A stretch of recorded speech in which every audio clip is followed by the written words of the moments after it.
வணக்கம். All India radio Chennai.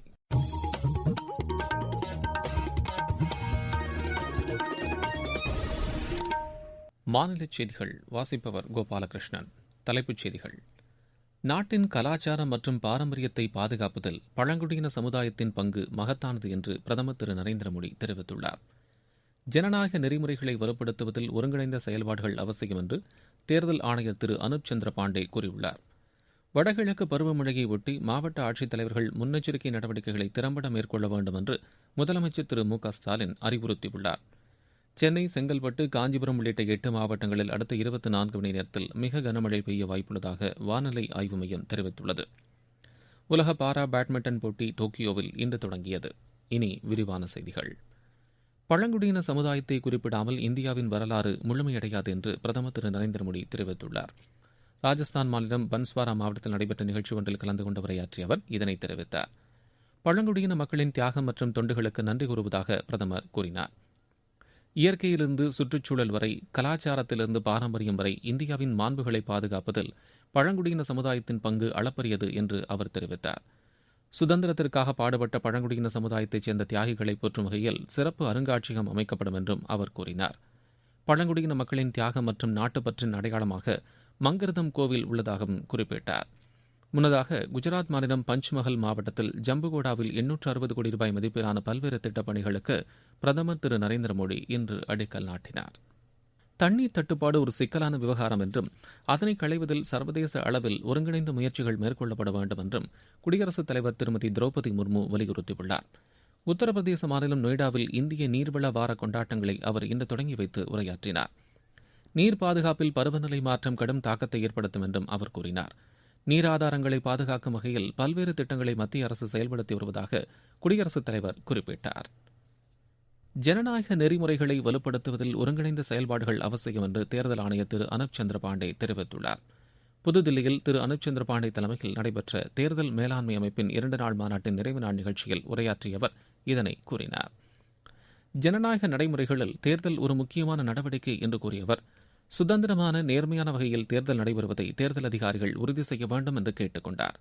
வாக்களிப்பது தொடர்பான வாக்காளர்களின் அக்கறையின்மை, பாகுபாடுகள் போன்ற பல்வேறு சவால்களை எதிர்கொள்வது குறித்து சுட்டிக்காட்டிய அவர், பரஸ்பரம் ஒத்துழைப்பு, தேர்தல் குறித்த விழிப்புணர்வை மக்களிடையே தொடர்ந்து ஏற்படுத்துதல், தகவல்களை பகிர்ந்து கொள்ளுதல் போன்ற நடவடிக்கைகள் இத்தகைய சவால்களை எதிர்கொள்ள உதவிடும் என்று அவர் கூறினார். வாக்காளர் பட்டியலை தயார் செய்வதில் சர்வதேச தரத்திலான நிலையான வழிகாட்டு நெறிமுறைகள் பின்பற்றப்பட வேண்டியதன் அவசியத்தை அவர் வலியுறுத்தினார். தேர்தல் நடைமுறைகளில் தொழில்நுட்ப பயன்பாடு, தவறான தகவல்கள் பரவுவதை தடுப்பது, சைபர் பாதுகாப்பு போன்ற அம்சங்களில் கவனம் செலுத்தப்படுவதன் மூலம் நேர்மையான, வெளிப்படையான தேர்தலை நடத்திட உதவிடும் என்று அவர் தெரிவித்தார். இந்த மாநாட்டின் 2வது அமர்வில் தேர்தல் தொடர்பான நடவடிக்கைகளில் எதிர்கால சவால்கள் என்ற தலைப்பிலான விவாதம் நடைபெற்றது. சரக்கு மற்றும் சேவை வரி வருவாய் கடந்த அக்டோபர் மாதத்தில் 1,51,718 கோடி ரூபாயாக உள்ளது என்று மத்திய அரசு கூறியுள்ளது. சரக்கு மற்றும் சேவை வரி அறிமுகப்படுத்தப்பட்டதிலிருந்து இன்று வரை 2வது அதிகபட்ச வரி வசூல் இது என்று நிதியமைச்சகம் தெரிவித்துள்ளது. மொழிவாரி மாநிலங்கள் பிரிக்கப்பட்டபோது தமிழர் வாழும் பகுதிகளை தமிழகத்துடன் இணைக்க போராடிய வகையில் எல்லைப் போராட்ட தியாகிகளை நினைவுகூர்வதாக முதலமைச்சர் திரு மு க ஸ்டாலின் கூறியுள்ளார். இது தொடர்பாக அவர் விடுத்துள்ள டுவிட்டர் செய்தியில், இதற்காக சிறை சென்று உயிர் தியாகம் செய்தவர்களின் தியாகத்தை போற்றுவோம் என்று தெரிவித்துள்ளார். இதனிடையே கன்னியாகுமரி தமிழகத்துடன் இணைக்கப்பட்ட 67வது ஆண்டு தினம் இன்று கொண்டாடப்பட்டது. கேரளாவிலிருந்து தமிழ்மொழி பேசும் மக்கள் தமிழகத்துடன் இணைந்த நாளை குமரி நாளாக கொண்டாடப்படுவதாக தமிழக ஆளுநர் திரு ஆர் என் ரவி தெரிவித்துள்ளார். இந்த தினத்தையொட்டி கன்னியாகுமரி மாவட்டம் நாகர்கோவில் அருகே இறச்சிகுளம் பகுதியில் நடைபெற்ற நிகழ்ச்சி ஒன்றில் கலந்து கொண்டு பேசிய அவர், இதற்காக தியாகம் செய்த மக்களை நாம் எண்ணி பார்க்க வேண்டும் என்று கூறினார். நீங்கள் கேட்டுக்கொண்டிருப்பது ஆல் இண்டியா ரேடியோவின் மாநில செய்தி அறிக்கை. நம் நாடு தந்த பெருமை, நமக்கு வாக்களிக்கும் உரிமை. NVSP இணையதளம் வாக்காளர் பற்றிய தகவல் தரும். 1950 வாக்காளர்களின் தகவல் மையம்.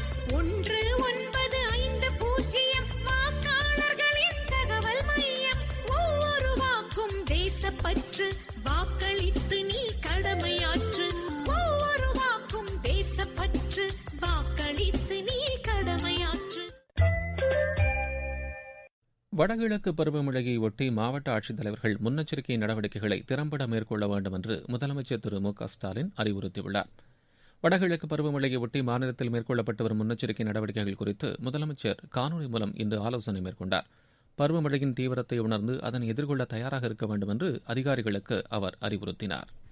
பாதிப்பிற்கு உள்ளாகக்கூடிய பகுதிகளை தொடர்ந்து கண்காணிக்க பல்துறை மண்டல குழுக்கள் அமைக்க வேண்டும். மருத்துவமனைகள், கல்வி நிறுவனங்கள், எண்ணெய் நிறுவனங்கள் மற்றும் கைபேசி சேவை வழங்கும் நிறுவனங்கள் ஆயத்த நிலையில் இருக்க வேண்டும். தாழ்வான பகுதியில் வசிக்கும் பொதுமக்களை முன்கூட்டியே மீட்டு நிவாரண மையங்களில் பாதுகாக்க ஏற்பாடுகளை நீங்கள் செய்ய வேண்டும். அது மட்டுமல்ல, அவர்களுக்கு தேவையான உணவு, பாதுகாப்பான குடிநீர், மருத்துவ வசதி உள்ளிட்ட அடிப்படை வசதிகள் வழங்க வேண்டும். பொதுமக்களுக்கு தடையில்லா குடிநீர் வழங்குதல், பால் விநியோகம் மற்றும் மின்சாரம் வழங்கல், சமுதாய உணவுக்கூடம், நோய் தடுப்பு நடவடிக்கைகள் குறித்த ஏற்பாடுகள் செய்திட வேண்டும். பொது தொலைபேசி எண்களை பரப்ப வேண்டும். நோய்கள் பரவாமல் தடுக்க வேண்டும். பேரிடர் மேலாண்மையில் அதிக கவனம் செலுத்த வேண்டும். மின் விபத்துக்கள் ஏற்படாமல் தடுக்க வேண்டும். மொத்தத்தில் மக்களை காக்க வேண்டும். அது ஒன்றே நம்முடைய இலக்கு. வடகிழக்கு பருவமழையை எதிர்கொள்ள மின்வாரியம் தயார் நிலையில் உள்ளதாக மாநில மின்துறை அமைச்சர் திரு செந்தில் பாலாஜி தெரிவித்துள்ளார். கோவை மாவட்டம் ராமநாதபுரம் பகுதியில் நடைபெற்ற நகரசபை கூட்டத்தில் கலந்து கொண்ட அமைச்சர் அப்பகுதியில் வசிக்கும் மக்களின் குறைகளை கேட்டறிந்தார். பின்னர் செய்தியாளர்களிடம் பேசிய அவர், கோவைக்கு சிறப்பு நிதியாக 200 கோடி ரூபாய் ஒதுக்கீடு செய்யப்பட்டு பணிகள் நடைபெற்று வருவதாக தெரிவித்தார். தமிழகத்தில் அடுத்த 5 நாட்களுக்கு இடி மின்னலுடன் கூடிய லேசானது முதல் மிதமான மழை பெய்ய வாய்ப்புள்ளதாக சென்னை வானிலை ஆய்வு மைய இயக்குநர் திரு சந்தாமரைக்கண்ணன் தெரிவித்துள்ளார். சென்னை, செங்கல்பட்டு, காஞ்சிபுரம் உட்பட 8 மாவட்டங்களுக்கு அடுத்த 24 மணி நேரத்தில் மிக கனமழை பெய்ய வாய்ப்புள்ளதாக எமது செய்தியாளரிடம் அவர் கூறினார். வானிலை முன்னறிவிப்பை பொறுத்தவரை தமிழக பகுதிகள் மற்றும் வட இலங்கையை ஒட்டியுள்ள தென்மேற்கு வங்கக்கடல் பகுதியில் மேல் நிலவும் வளிமண்டல கீழடுக்கு சுழற்சியின் காரணமாக அடுத்த 5 நாட்களுக்கு தமிழகம், புதுவை மற்றும் காரைக்கால் பகுதிகளில் அநேக இடங்களில் இடி மின்னலுடன் கூடிய லேசானது முதல் மிதமான வரை மழை பெய்யக்கூடும். கனமழையை பொறுத்தவரை அடுத்த 24 மணி நேரத்திற்கு சென்னை, திருவள்ளூர், காஞ்சிபுரம், செங்கல்பட்டு, வேலூர், ராணிப்பேட்டை, திருப்பத்தூர் மற்றும் திருவண்ணாமலை மாவட்டங்களில் ஓரிரு இடங்களில் கன முதல் மிக கனமழையும், விழுப்புரம், கள்ளக்குறிச்சி, கடலூர், தஞ்சாவூர் உள்ளிட்ட டெல்டா மாவட்டங்களிலும், புதுக்கோட்டை, அரியலூர், பெரம்பலூர், திருச்சி, சேலம், நாமக்கல், தருமபுரி, ஈரோடு, சிவகங்கை, ராமநாதபுரம் மற்றும் புதுவை, காரைக்கால் பகுதிகளில் ஓரிரு இடங்களில் கனமழையும் பெய்ய வாய்ப்பு உள்ளது. மாவட்டச் செய்திகள். சென்னை தலைமைச் செயலகத்தில் வருவாய் மற்றும் பேரிடர் மேலாண்மைத்துறை அமைச்சர் திரு KKSSR ராமச்சந்திரன் தலைமையில் 4வது ஆட்சிமன்றக் குழுவின் ஆலோசனைக் கூட்டம் இன்று நடைபெற்றது. இக்கூட்டத்தில் தலைமைச் செயலாளர் திரு இறையன்பு உள்ளிட்ட உயரதிகாரிகள் கலந்து கொண்டனர். சேலத்தில் தமிழ்நாடு சட்டப்பேரவை கணக்கு குழுவினர் மத்திய சிறை மற்றும் அரசு பொது மருத்துவமனை உள்ளிட்ட பல்வேறு இடங்களில் ஆய்வு மேற்கொண்டனர். தென்காசி மாவட்டத்தில் ஊரக வளர்ச்சி மற்றும் ஊராட்சித்துறையின் சார்பில் தமிழக அரசின் நலத்திட்டங்கள் குறித்த மாவட்ட அளவிலான கண்காட்சியினை ஆட்சியர் திரு ஆகாஷ் தொடங்கி வைத்தார். தூத்துக்குடி மாவட்டம் விளாத்திக்குளத்தில் நடைபெற்ற சிறப்பு கிராம சபை கூட்டத்தில் தமிழக அரசின் ஊரக வளர்ச்சித்துறையின் முதன்மைச் செயலர் திருமதி அமுதா கலந்து கொண்டார். விளையாட்டுச் செய்திகள். உலக பாரா பேட்மிண்டன் போட்டி டோக்கியோவில் இன்று தொடங்கியது. இன்று நடைபெற்ற ஆடவர் முதல் சுற்று ஆட்டங்களில் இந்தியாவின் மனோஜ் சர்கார், அபு ஹுபைதா, சஞ்சீவ் குமார், தினகரன் பாண்டுரங்கன், சிவராஜன் சோலைமலை உள்ளிட்டோர் வெற்றி பெற்றுள்ளனர். ஹைலோ ஓபன் பேட்மிண்டன் போட்டி ஜெர்மனியின் சார் பிர்கனில் இன்று தொடங்கியது. இன்று நடைபெறவுள்ள ஆடவர் ஒற்றையர் பிரிவு முதல் சுற்று ஆட்டத்தில் இந்தியாவின் லக்ஷ்யா சென் ஹாங்காங்கின் இங் கா லாங் ஆங்கஸை எதிர்கொள்கிறார். கலப்பு இரட்டையர் பிரிவில் இசான் பட்நாகர், தானிஷா கிராஸ்டோ இணை சீன இணையை எதிர்கொள்கிறது. உலகக்கோப்பை டுவெண்டி கிரிக்கெட் போட்டியில் ஆப்கானிஸ்தானுக்கு எதிரான ஆட்டத்தில் இலங்கை அணி 6 விக்கெட் வித்தியாசத்தில் வெற்றி பெற்றது. மற்றொரு ஆட்டத்தில் இங்கிலாந்து அணி 20 ரன் வித்தியாசத்தில் நியூசிலாந்து அணியை வென்றது. ப்ரோ கபடி லீக் போட்டியில் இன்று நடைபெறும் ஆட்டங்களில் புனே தில்லி அணியையும் ஹரியானா பெங்களூரு அணியையும் எதிர்த்து விளையாடுகின்றன. மீண்டும் தலைப்புச் செய்திகள். நாட்டின் கலாச்சாரம் மற்றும் பாரம்பரியத்தை பாதுகாப்பதில் பழங்குடியின சமுதாயத்தின் பங்கு மகத்தானது என்று பிரதமர் திரு நரேந்திர மோடி தெரிவித்துள்ளார். ஜனநாயக நெறிமுறைகளை வலுப்படுத்துவதில் ஒருங்கிணைந்த செயல்பாடுகள் அவசியம் என்று தேர்தல் ஆணையர் திரு அனுப் சந்திர பாண்டே கூறியுள்ளார். வடகிழக்கு பருவமழையை ஒட்டி மாவட்ட ஆட்சித்தலைவர்கள் முன்னெச்சரிக்கை நடவடிக்கைகளை திறம்பட மேற்கொள்ள வேண்டும் என்று முதலமைச்சர் திரு மு.க.ஸ்டாலின் அறிவுறுத்தியுள்ளார். சென்னை, செங்கல்பட்டு, காஞ்சிபுரம் உள்ளிட்ட 8 மாவட்டங்களில் அடுத்த 24 மணி நேரத்தில் மிக கனமழை பெய்ய வாய்ப்புள்ளதாக வானிலை ஆய்வு மையம் தெரிவித்துள்ளது. உலக பாரா பேட்மிண்டன் போட்டி டோக்கியோவில் இன்று தொடங்கியது.